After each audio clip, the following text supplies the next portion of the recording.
de que Moisés subía a la cima de la montaña, en el monte Sinaí, y recibió los 10 mandamientos.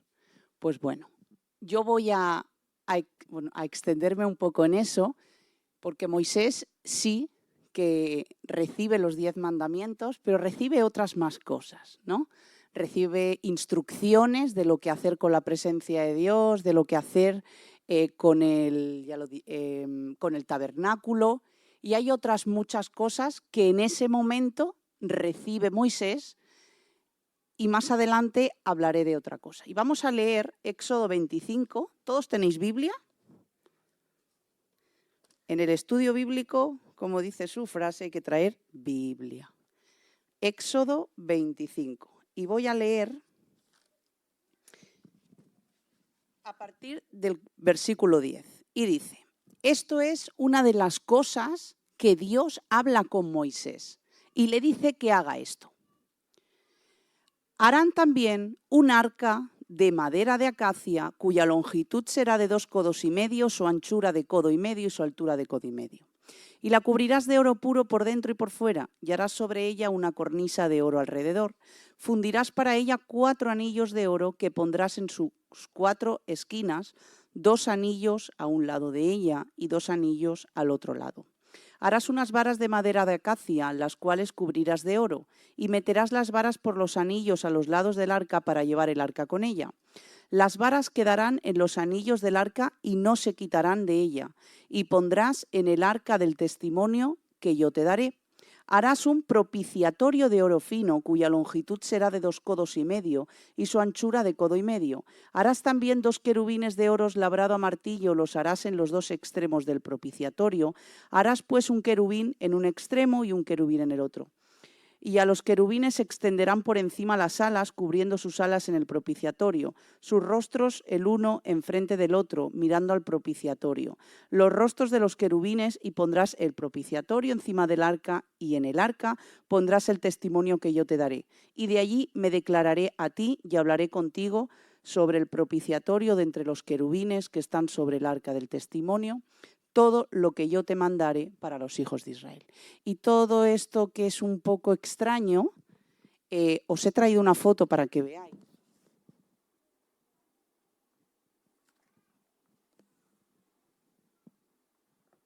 ¿Lo veis bien? Seguramente no era así. Seguramente algo así era, ¿vale? El arca es el cofre, para que lo entendáis, ¿vale? Y luego se habla todo el rato del propiciatorio para arriba, propiciatorio para abajo. El propiciatorio es la tapa de la caja, para que lo entendáis. Es la tapa, ¿vale? Entonces, el arca en sí, ese arca que Dios le dice a Moisés que construya para llevar su presencia, esto es lo que significa. Significa la presencia de Dios, la manifestación de Dios al pueblo. Habla del arca de madera, de acacia revestida de oro, la cornisa de oro alrededor, los 4 anillos para meter las 2 varas también de oro para que la pudieran transportar. Y luego hemos dicho que el propiciatorio es la tapa, y esa tapa significa, la palabra propiciación es aplacar, cancelar, cubrir y redimir la justicia de Dios. Es decir, por medio de la propiciación, nosotros aplacamos la ira de Dios contra el ser humano por medio del sacrificio que hizo Jesús. Para que se pueda entender, eso es lo que significan las dos cosas, ¿vale? ¿Qué hay dentro del arca? Y es algo que he tenido que investigar, no una vez, muchas veces, porque depende en qué versión tú leas, entiendes una cosa o entiendes la otra. Para ir directamente al punto, vamos a leer Hebreos 9:4 y ahí vamos a ver qué es lo que había dentro del arca. El cual tenía un incensario de oro y el arca del pacto cubierta de oro por todas partes, en la que estaba una urna de oro que contenía el maná, En otra versión te dice el vaso del maná. Y la vara de Aarón que reverdeció y las tablas del pacto. Esto es lo que tenía dentro el arca. Las tablas del pacto, que eran la ley, eran los 10 mandamientos, era la ley que Dios había hablado. El vaso con el maná significa el sustento de Dios, porque el pueblo de Israel, durante los 40 años que está en el desierto, Dios los sustenta con maná y ellos no pasan hambre. Y después la vara de Aarón significa los milagros de Dios, porque con esa vara se abrió el mar y otros muchos milagros. Os voy a explicar un poquito, para dar paso a la presencia de Dios en nuestro tiempo, lo que es el arca fue dando tumbos. A lo largo de la historia fue dando tumbos. Y yo lo voy a resumir así muy rápido. El arca, cuando ellos salen de Egipto, el arca va delante de ellos, esto lo veis en Números 10:33. Cuando el pueblo ya entra a la tierra prometida, entra a Jericó, el arca se instaló en Silo. Esto lo veis en Josué 18:1. Y allí se quedó durante un tiempo. Después, en otro tiempo, los filisteos atacaban al ejército de Elí. Y Elí, el hombre, se le ocurre entrar. Dice, pues mira, me voy a llevar el arca. Ya que el arca da tan buenos resultados, pues mira, me la voy a llevar para que me deje ganar la guerra. Bueno, pues pierde. Y no solo pierde, sino que roban el arca. Los filisteos se llevan el arca de la presencia de Dios y se la llevan. Después vemos que ese arca está trayendo desgracia a los filisteos. Entonces los filisteos dicen, oye, mira que nos la llevamos. Y finalmente, luego hablaremos de otro poco de esto. Y luego finalmente acaba en la casa de Abinadab, primera de Samuel 7, del 1 y el 2.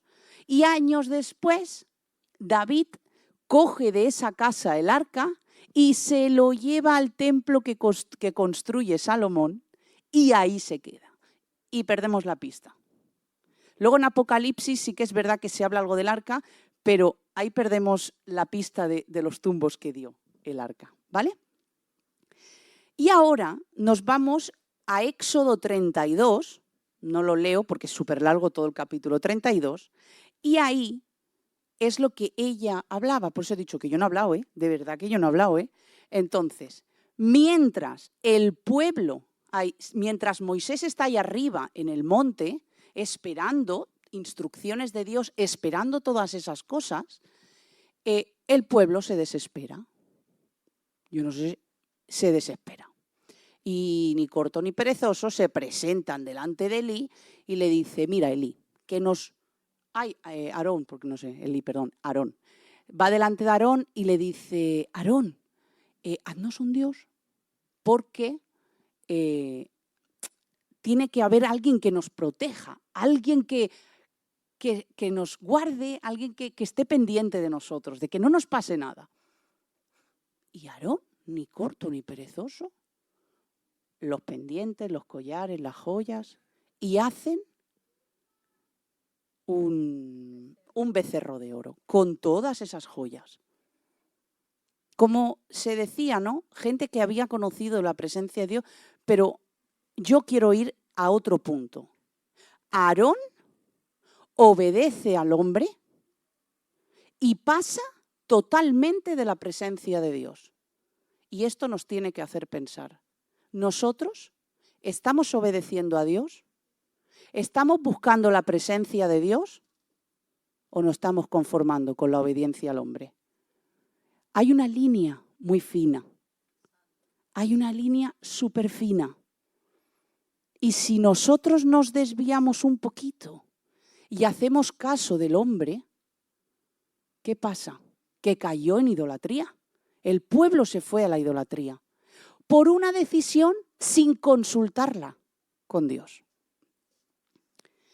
Nosotros en nuestra vida hemos de poner límites. Decir, sí, que tienes razón, pero un momento. La presencia de Dios va por delante. Si nosotros no vivimos en la presencia de Dios, nuestra vida cristiana carece de sentido. Seremos unos buenos hijos de Dios. Hermano, Dios te bendiga. Seremos muy amables, tendremos muchos dones, pero si nosotros realmente no buscamos la presencia de Dios en la iglesia, en casa, con los amigos, en el trabajo, allí donde tú estés, hagas lo que hagas, si tú no buscas o yo no busco la presencia de Dios, podemos caer no solo en idolatría, podemos caer en muchas otras cosas. Aarón ya construyen el becerro de oro y no queda ahí, ya han empezado a adorar, ya hemos escuchado todo lo que es la idolatría, no voy a repetir esto, simplemente nos quedamos con ese concepto. Y yo, cuando yo leía todo esto, yo decía, vale, entonces el pueblo, por mucho que se dice que era el pueblo de Dios, ¿realmente era el pueblo de Dios? Estaban solo buscando un Dios por los buenos resultados que le daban. Querían un Dios para que les protegiera. Querían un Dios para que les guiara. Querían un Dios para que les diera de comer. ¿Pero querían la presencia de Dios realmente? ¿O era por tener algo a cambio?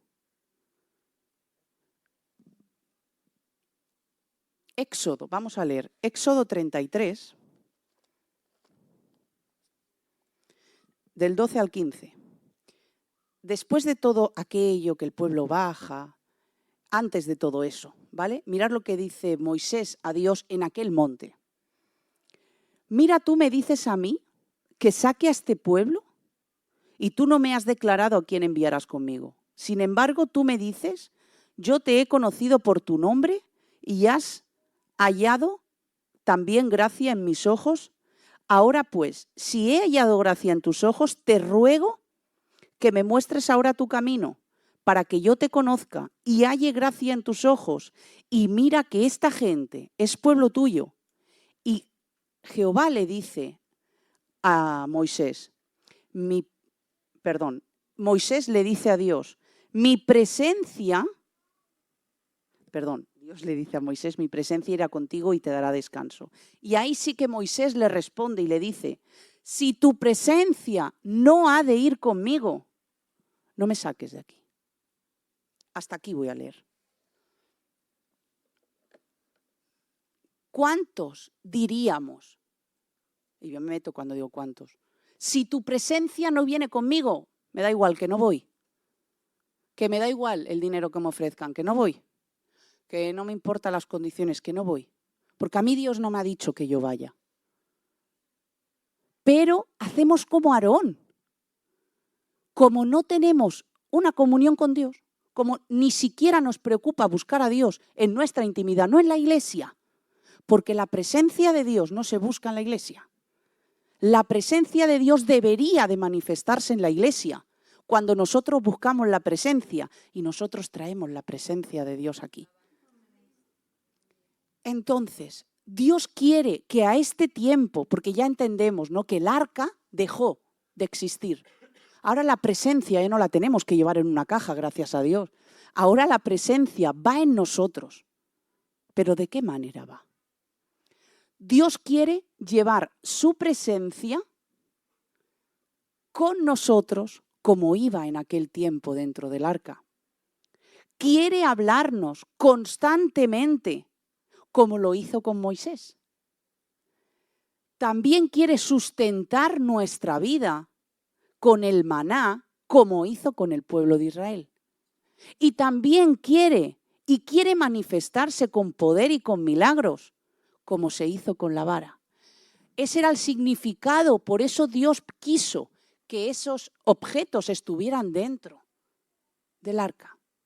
Pues dentro de nuestra vida, esos objetos tienen que estar.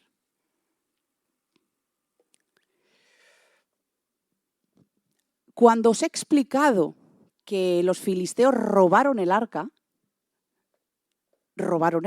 se la llevaron y esa arca, pues mira, traía desgracia a los filisteos. Y los filisteos dijeron, mira, que yo no quiero esta cosa, mira, cogerla, llevárosla. llevárosla, devolvérsela al pueblo. Pero hemos dicho que no llegó al pueblo. Llegó a casa de, ahora no recuerdo el nombre, llegó a casa de un hombre. ¿Qué pasó en ese camino? ¿Qué pasó con el arca? Bueno, cuando Dios le da las instrucciones a Moisés, vemos que Dios le dice, no saques el palo de los aros, la vara esa, no la saques. Y se transporta a hombros. Como los filisteos no tenían ni idea. Pues mira, coge ese carro que hay ahí, sube esa caja y llévatela, devuélvela, que no la queremos. Y no acaba ahí, se la están llevando en el carruaje y uno de ellos se le ocurre abrir la tapa y mirar. Cuando otra de las órdenes que Dios había dado era de que nadie abriera el propiciatorio. Nadie lo abriera. Y eso también tendría un significado en este tiempo. Que nadie lo abriera. Pues bueno, la palabra dice que Dios manda herir a esos hombres.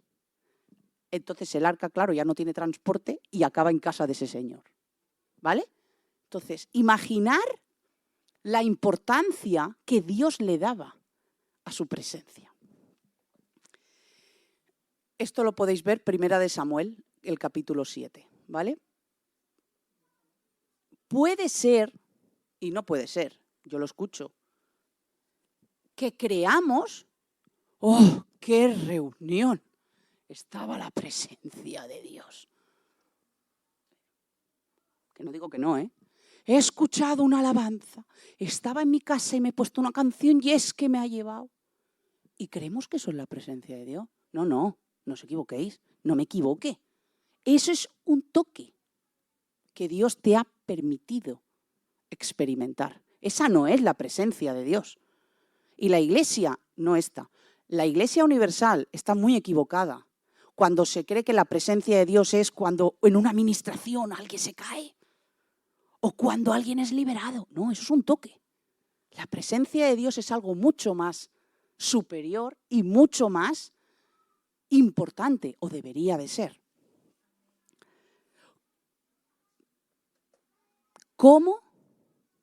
Bueno, en esto que os he contado de que lo llevaron en un carruaje, hemos dicho casi en el final que David dijo, oye, mira, pues yo me voy a llevar el arca y la voy a dejar en su lugar, lo voy a llevar allí al templo que ha hecho Salomón, pero él tampoco sabía cómo había que transportar ese arca. Finalmente le dicen, no lo toques, no toques nada. Le explican y entonces David manda a buscar a levitas para que los levitas fueran y llevaran el arca. Y ya se quedó allí, ¿vale? Aquí ya nos olvidamos de ese arca. Ahora nosotros, yo pregunto, nosotros, ¿cómo tratamos su presencia? Y tratar la presencia no es el domingo, no se puede ir al lavabo. También, eso es parte de la Iglesia para que aquí no seamos toros de Miura y que cada uno haga ruido. No, eso no es que la presencia de Dios se va, no. La presencia de Dios, que no se vaya. La presencia de Dios que viva dentro nuestro. Y aquí que podamos experimentar, pero no de cualquier presencia que descienda. No, de la presencia que nosotros experimentamos. Y a veces no entendemos bien la presencia. Yo recuerdo cuando me convertí, ¡uy, qué presencia! Y decía, pues yo no sentí nada. Se ríe. Al principio, para mí fue esto muy complicado. Decía, la presencia, ¿qué presencia? ¿Qué presencia? Pues yo me voy igual que vengo. ¿Qué presencia? Y con el tiempo yo me he dado cuenta que a veces a la hora de expresar no sabemos, no sabemos hablar, no sabemos expresarnos. Esa no es la presencia de Dios. Es un toque que por su gracia, no porque nos lo merezcamos, sino por su gracia desciende y podemos experimentar. Muchas personas pueden entender esto que yo estoy explicando, pero llegar a un punto de decir, vale, por la presencia de Dios yo obtengo esta bendición. Y eso es bueno, porque Dios no es un Dios escaso. Dios dice que es el Dios del oro y de la plata. No porque Jesús viviera de una forma humilde significa que todos tenemos que vivir en pobreza. No. Con esto Jesús quería hacer ver de que le da igual llegar a un pobre que a un rico. que Él teniéndolo todo se hizo el más pobre. Pero no por eso tenemos que decir, claro, es que somos hijos de Dios. No, tenemos que creer en que las bendiciones de Dios no tienen fin, de que Dios es un Dios de prosperidad. No tiene que ser lo primero en nuestra vida, porque eso es una de las cosas que a ella le ha faltado decir. Y es el amor al dinero hace que yo me olvide de la presencia de Dios y que solo viva por las bendiciones. Y yo no tengo que vivir por las bendiciones, yo tengo que vivir por la presencia de Dios. Y te aseguro que vivir por la presencia de Dios, el dinero no es lo primero que viene. Te aseguro que no. Lo primero que viene son palos. Haya dicho palos, cuchillos, no lo sé. Pero son un camino y no liso. Que luego venga, pues gloria a Dios, Dios ha querido, ¿no? Las demás cosas vendrán por añadidura. Entonces, por terminar, decir que debemos vivir sabiendo lo importante que ha sido siempre la presencia, no para el pueblo, porque desgraciadamente el pueblo no valoró como tenía que valorar su presencia. Pero Dios dio órdenes a Moisés para tener la presencia en lo mejor, en el mejor cofre de oro. No le dijo una tapa cualquiera, le dijo un propiciatorio teniendo un sentido que podemos trasladar en este tiempo, ¿no? Dios me ha dado su presencia y tranquilos que no se va porque yo dejé de orar y me vaya al lavabo. La presencia de Dios no se va por ahí. La presencia de Dios se va cuando peco, la presencia de Dios se va cuando idolatro, que es el pecado, la presencia de Dios se va cuando yo me olvido de buscar a quien me da la presencia. Porque cuánta gente hemos visto, ¿no? Que cuando Dios les da trabajo, cuando Dios les levanta, cuando Dios... ¿Dónde está? ¿Te acuerdas aquel que venía? Pues no me acuerdo. Pues sí, pasó por aquí. Entonces la gente malinterpreta qué es la presencia de Dios. Porque no entendemos qué es la presencia. Ay, he sentido la presencia. Porque hablamos mal. Dios, por su gracia, nos deja ver su toque. Nos deja experimentar su toque. Pero la presencia va con nosotros.